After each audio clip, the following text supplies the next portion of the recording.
Postoje mjesta gdje se lice ne pokazuje, ali se prisutnost osjeća. Danas ulazimo u Oman, jednu od najtanstvenijih i najotminijih zemalja arapskog svijeta, gdje tišina nije prazna, već ispunjena značenjem.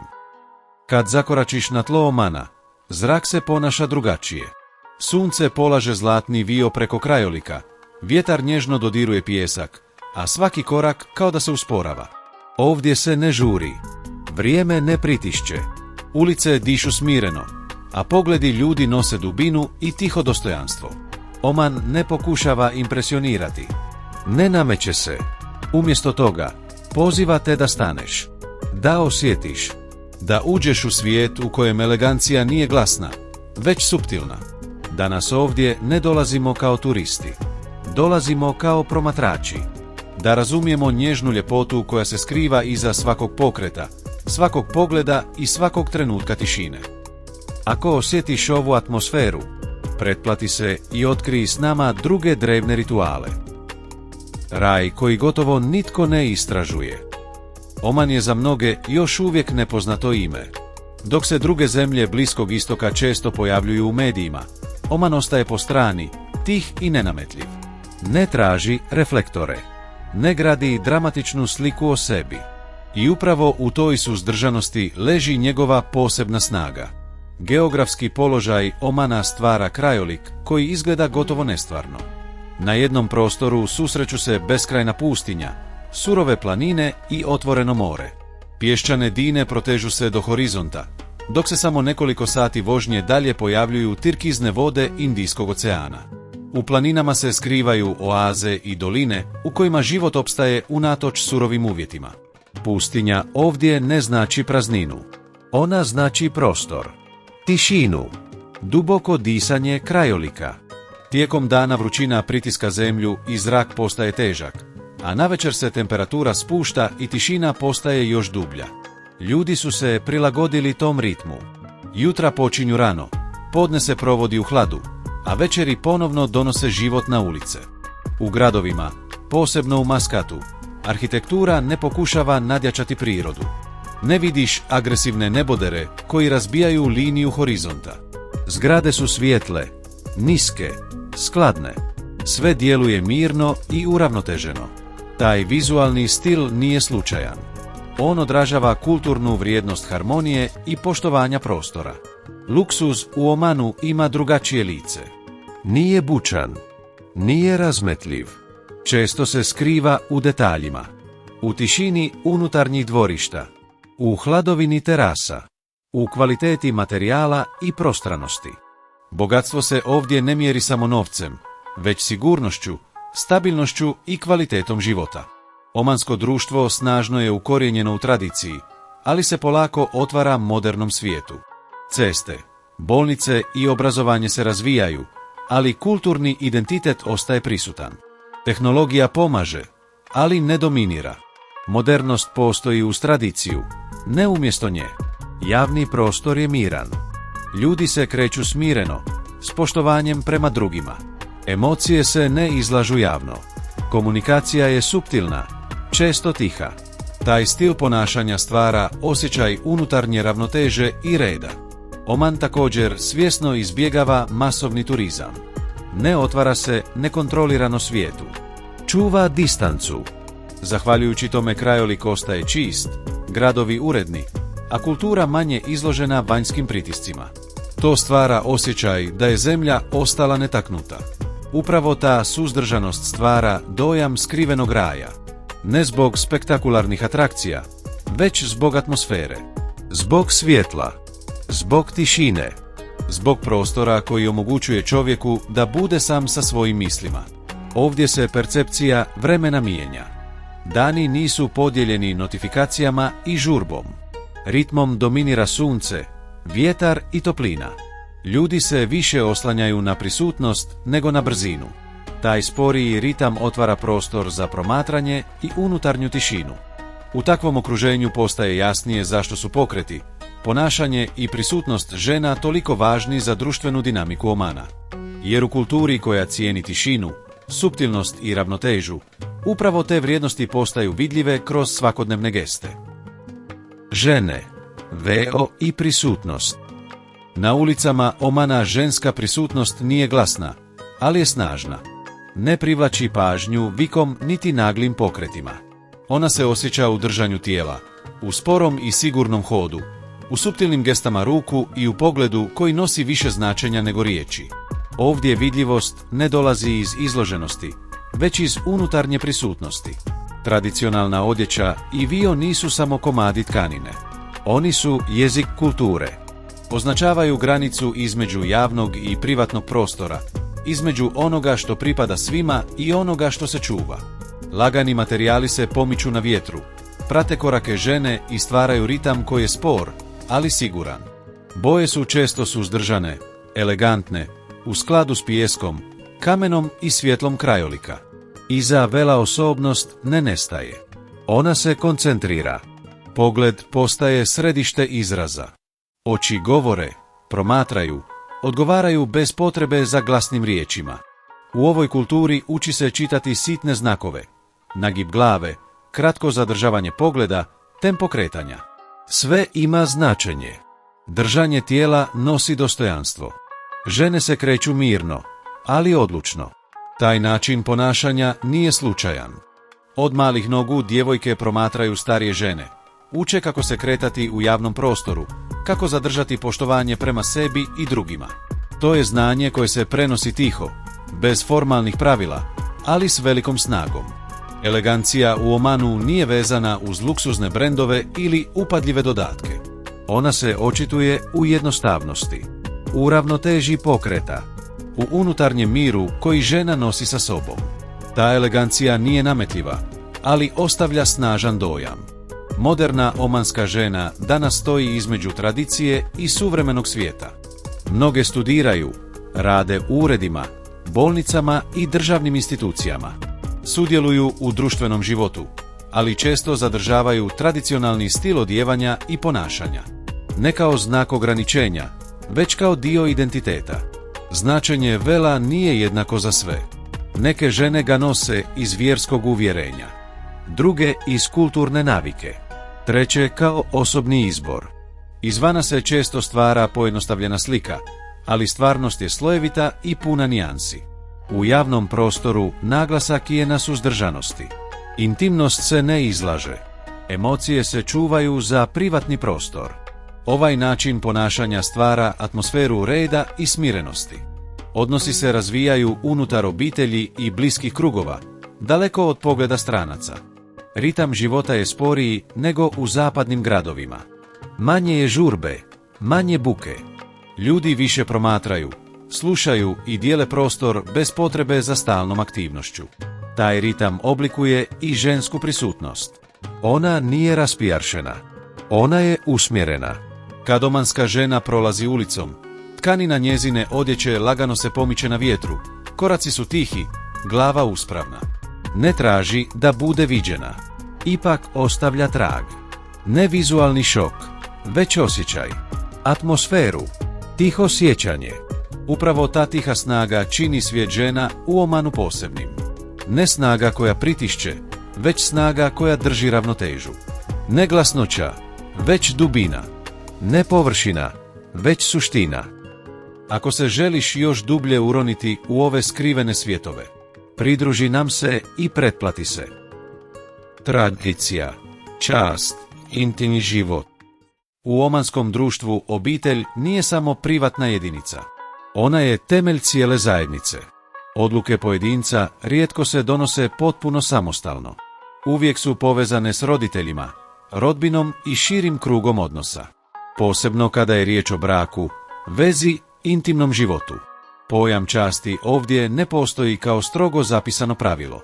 On živi u svakodnevnom ponašanju, u načinu govora, u držanju tijela, u granicama koje ljudi sami sebi postavljaju.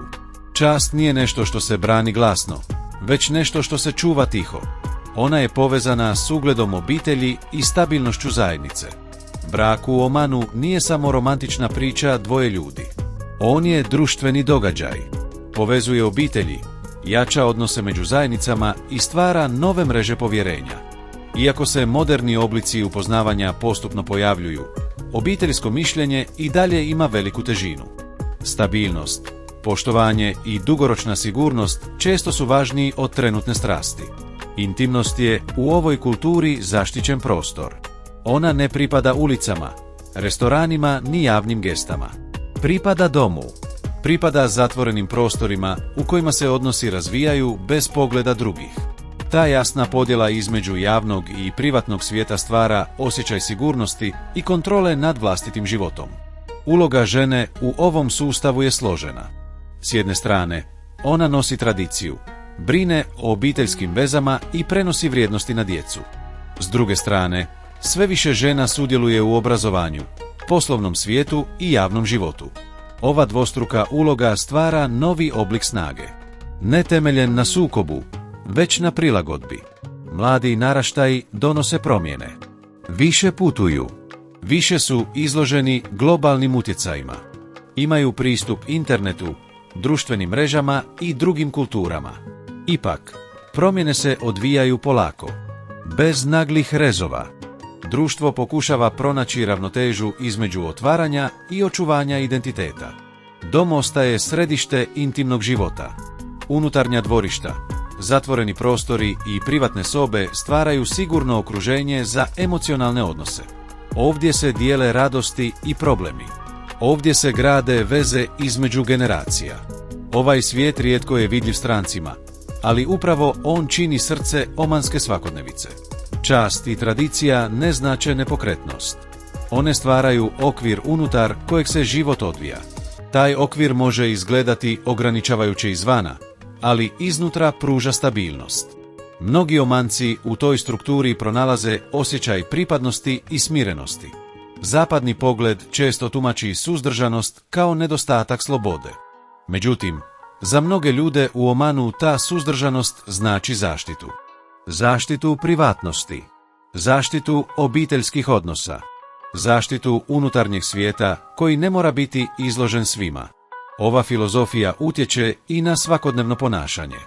Manje drame, manje javnih sukoba, više tišine, više strpljenja.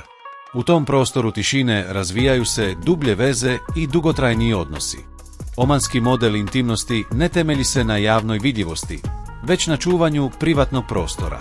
Upravo u toj ravnoteži između tradicije i suvremenog života nastaje jedinstvena kultura odnosa koja definira društvo iznutra.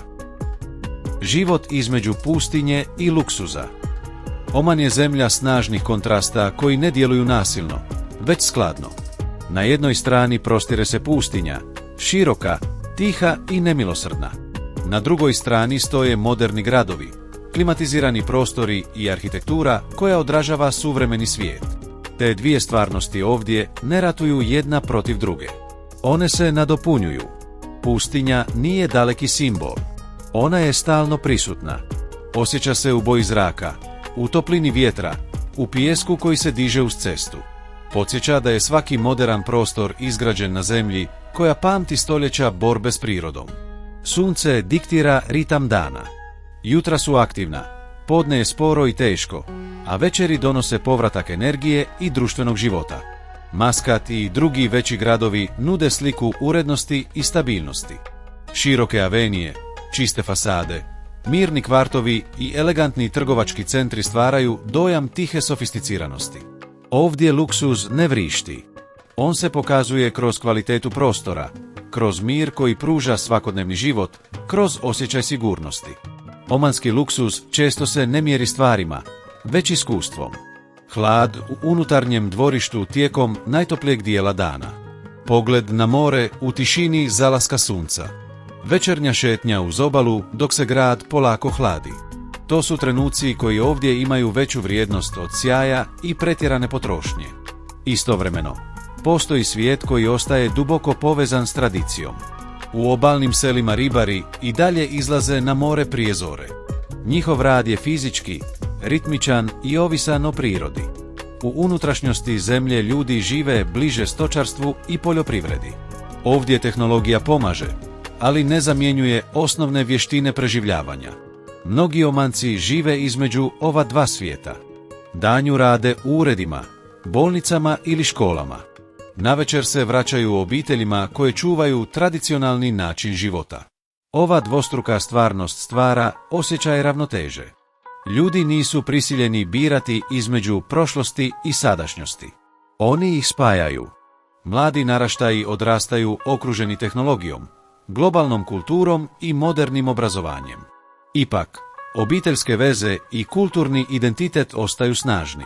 Mnogi mladi ljudi putuju, studiraju u inozemstvu, ali se vraćaju. Ne zato što moraju, već zato što ovdje osjećaju pripadnost. Kontrast između luksuza i jednostavnosti vidljiv je u svakodnevnim scenama. Skupi automobili parkirani su pored tradicionalnih kuća. Moderni kafići nalaze se blizu starih tržnica. Ovaj spoj ne stvara kaos. On pokazuje sposobnost društva da se prilagodi bez gubitka identiteta. Pustinja također uči poniznosti. Podsjeća da nijedna tehnologija ne može u potpunosti kontrolirati prirodu. Pijesak, vjetar i vrućina ostaju snažniji od betona i stakla. Ova svijest stvara poštovanje prema prostoru i resursima. Život između pustinje i luksuza nije samo vizualni kontrast. To je način razmišljanja. Stalno balansiranje između udobnosti i jednostavnosti, između brzine i sporosti, između modernosti i tradicije. Oman ovu ravnotežu čuva pažljivo, gotovo tiho. Upravo ta tiha stabilnost daje zemlji poseban karakter. Nema potrebe za dramom. Nema potrebe za dokazivanjem. Postoji samo ritam života koji teče između pijeska i mora, između starog i novog, između tišine i svjetla grada. I u tom prostoru, između dva svijeta, Oman pronalazi svoju snagu. Što nas Oman tjera da ponovno promislimo. Kad promatramo Oman, ne gledamo samo jednu zemlju. Suočavamo se s drugačijim načinom razumijevanja života, drugačijim odnosom prema vremenu, prostoru i ljudskom dostojanstvu. Ovdje se svijet ne okreće oko brzine i stalne produktivnosti. Ovdje se ravnoteža smatra vrijednošću. Zapad često povezuje slobodu s vidljivošću, s glasnoćom, s potrebom da se stalno izražavamo i pokazujemo. U Omanu sloboda poprima tiši oblik. Ona se skriva u stabilnosti, u osjećaju sigurnosti unutar zajednice, unutarnjem miru koji ne traži potvrdu izvana. To ne znači da ne postoje ograničenja. Postoje, kao u svakom društvu. Razlika je u načinu na koji se ona doživljavaju. Umjesto stalnog sukoba s pravilima, ovdje se traži sklad s njima. Ne kao slijepa poslušnost, već kao dio zajedničke strukture koja drži društvo na okupu. Oman nas također tjera da preispitamo pojam napretka. Je li napredak uvijek rušenje tradicije? Ili ponekad znači njezino očuvanje i prilagodbu suvremenom svijetu? Ova zemlja pokazuje da modernost ne mora izbrisati identitet. Zapadni pogled često prosuđuje druge kulture kroz vlastite standarde. Vidi vio i govori o ograničenju. Vidi tišinu i govori o pasivnosti. Ali stvarnost je složenija. Iza tih vanjskih simbola nalaze se osobne priče, individualne odluke i kulturni slojevi koji se ne mogu razumjeti bez konteksta. Oman nas uči vrijednosti usporavanja. U vremenu stalnih notifikacija, buke i mentalnog umora, ovdašnji mir djeluje gotovo provokativno. Podsjeća nas da se život ne mora uvijek odvijati u ubrzanom ritmu, da postoji snaga u tišini, da postoji jasnoća u sporosti.